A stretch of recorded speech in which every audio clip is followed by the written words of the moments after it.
Welcome to my homely kitchen Ratna. আজকে আমি আপনাদের ঘরোয়া পদ্ধতিতে মাটন বিরিয়ানি করে দেখাবো।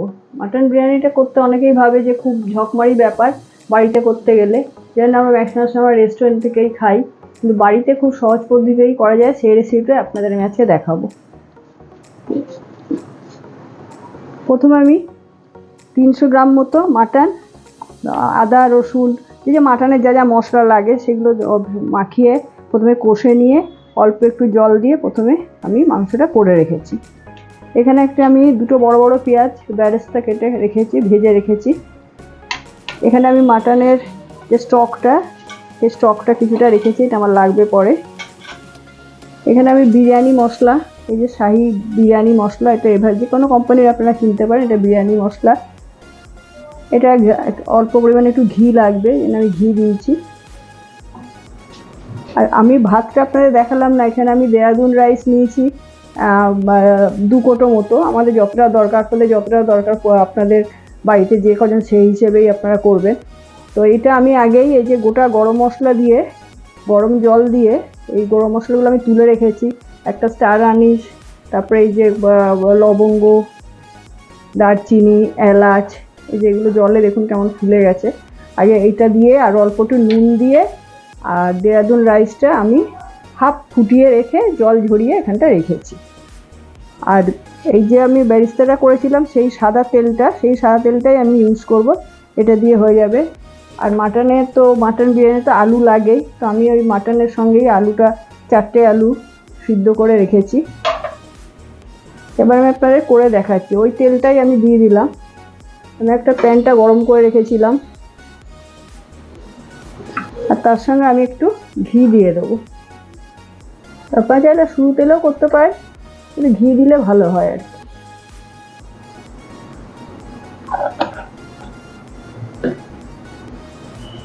এর মধ্যে আমি কটা গরম মশলা রেখেছিলাম ফোড়ন দেওয়ার জন্য, এই যে দারচিনি, লবঙ্গ, এগুলো একটু দিয়ে একটু ভেজে নেবো।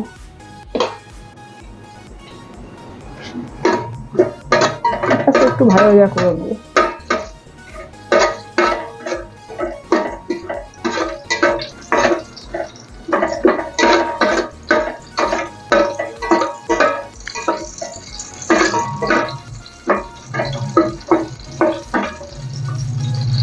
ভাজা হয়ে গেছে। এবার আমি এর মধ্যে লেয়ার করে ভাত আর মাটন দেবো। আগুনটা একটু কমিয়ে নিতে হবে, ফ্লেমটা, নাহলে পুড়ে যাবে। একদমই কমিয়ে নিতে হবে। এর মধ্যে লেয়ার করে দেবো।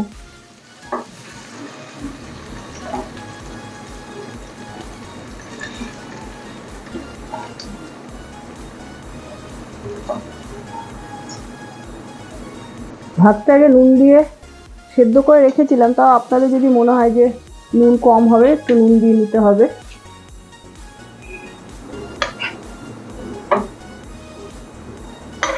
মাটন দিয়ে দিলাম, এরপর আমি আলু দিয়ে দিলাম, দিয়ে একটু মাটনের স্টক যেটা আমি করেছিলাম সেটা একটু ছড়িয়ে দেবো।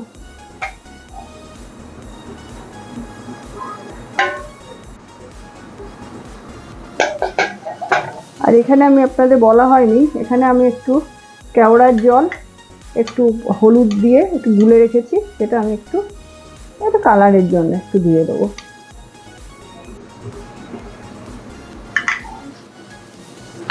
আর বিরিয়ানি মশলাটা এবার একটু ছড়িয়ে দেবো।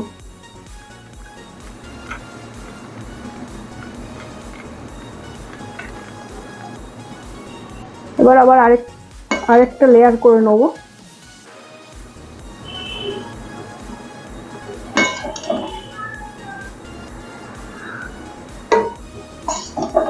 খুবই সহজ রেসিপি।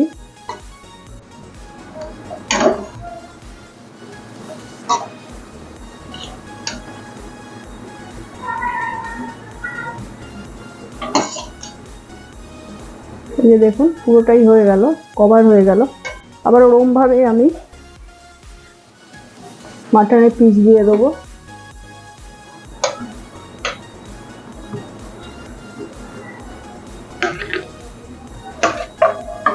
আলু দিয়ে দেবো।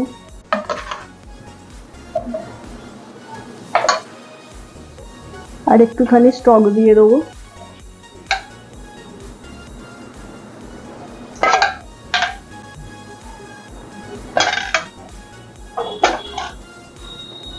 কেওড়ার জল যেটা রেখেছিলাম, ঠিক আছে, একটু কালারিং আর একটু গন্ধের জন্য। বিরিয়ানি মশলা দেবো।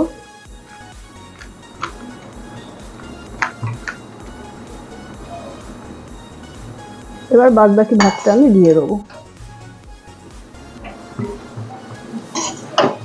আগুনটা একদমই ফ্লেমে রাখতে হবে, নাহলে পুড়ে যাবে।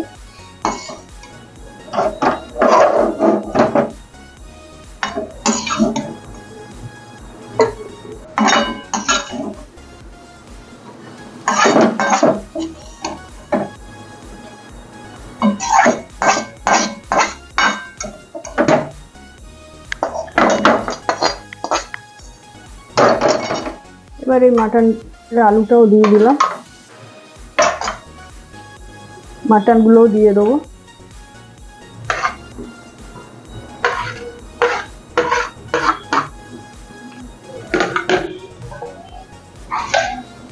পুরোটাই দিয়ে দেবো।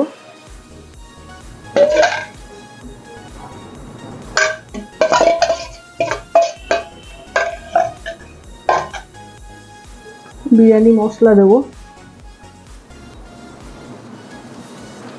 আপনারা নুনটা টেস্ট করে নিতে পারেন, আমি একটুখানি নুন দিয়ে নিলাম লাস্টে। নুন বেশি নুন হলে ভালো লাগবে না, জাস্ট একটু নুন দিয়ে দিলাম। আর এই কালারের জন্য আর একটু গন্ধের জন্য।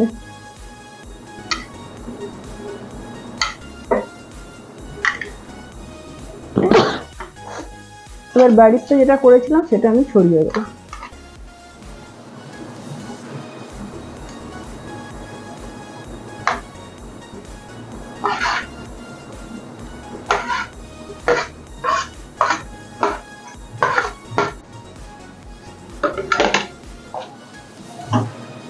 এবার যেটা আপনাদের করতে হবে, এটা একটা আমি ছড়িয়ে রাখছি।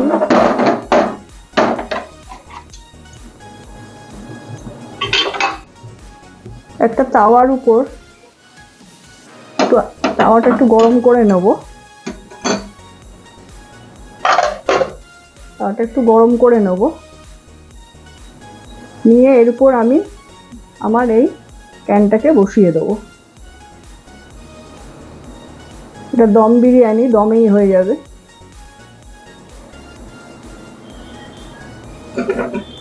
এটা আমার গরম হয়ে গেছে, ডাইরেক্ট দিলে নিচে থেকে পুড়ে যেতে পারে। এবার আমি এটা ঢেকে দেবো। ঢেকে দিলাম। এবার এটা আগুনটা একটু কমিয়ে দেবো, ফ্লেমটা একদমই কমিয়ে দিলাম। এবার আমি 10 মিনিট পরে আপনাদের এটা দেখাচ্ছি। আমার প্রসেসটা মোটামুটি কমপ্লিট হয়ে গেছে। 10 মিনিট হয়ে গেছে, আসলে আমার রান্নাটাও হয়ে গেছে, বিরিয়ানি রান্নাটা। এই যে দেখুন, দেখুন কেমন ঝরঝরে হয়েছে, সুন্দর একটা গন্ধও বেরোচ্ছে। এবার আমি গ্যাসটা বন্ধ করে দেব, দিয়ে উপর দিয়ে আরেকটুখানি ঘি ছড়িয়ে দেবো। এটা অপশনাল, এটা আপনারা চাইলে নাও দিতে পারেন, ছড়িয়ে দিলে ভালোই লাগে।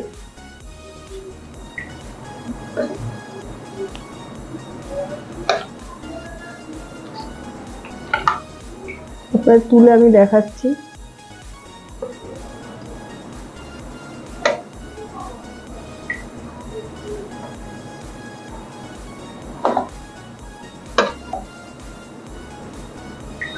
এই যে দেখুন, পারফেক্ট মাংস সিদ্ধ হয়ে গেছে। এই যে মাংস ছেড়ে গেছে, পারফেক্ট বিরিয়ানি আমার তৈরি। দেখতেই পাচ্ছেন, এটা বাড়িতে খুব অল্প সময়ের মধ্যেই হয়ে যায়। আমি আপনাদের ভাতটা করা আর মাংসটা করা দেখালাম না, কেন তাহলে এটা একটু বেশি সময় লেগে যেত। এবার এটা ঢাকা দিয়ে রেখে দিতে হবে। বিরিয়ানি কমপ্লিট। ঢাকা দিয়ে রাখলে গন্ধটা ভেতরেই থাকবে। আশা করি আপনাদের এই বিরিয়ানি রান্নাটা ঘরোয়া পদ্ধতিতে খুব সহজেই রান্নাটা আপনার বাড়িতে করতে পারবেন। অনেক সময় মনে হয় যে বিরিয়ানি খাই, কিন্তু মনে হয় যে করতে গেলে হয়তো অনেক ঝামেলা। কিছুই ঝামেলা না, আমি যেভাবে করে দেখালাম সেভাবে আপনারা করবেন। আর যদি আমার এই রান্নাটা আপনাদের পছন্দ হয়, অবশ্যই আপনারা আমার হোমলি কিচেন রত্নে এই চ্যানেলটা সাবস্ক্রাইব করবেন, লাইক করবেন, শেয়ার করবেন, কমেন্ট করবেন। ধন্যবাদ।